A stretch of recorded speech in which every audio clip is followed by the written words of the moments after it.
Magkahiwalay na insidente ng pagnanakaw ang nahuli cam dito sa Pangasinan. Sa Kalasyaw, nakuha ng video isang lalaking lumapit sa tindahan sa public market at pasimpleng kinuha ang nakalapag na wallet at umalis.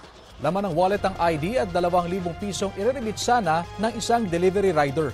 Ayon sa biktima, napansin niya na wala na ang kanyang wallet nang siya ay makauwi.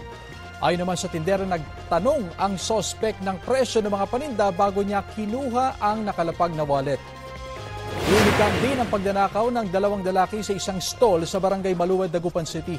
Inakyat pa nila ang gate bago makapasok sa loob. Natangay nila ang pera at nasa 2,000 pisong halaga ng sigarilyo at alak. Pinaghahanap na ang mga suspect.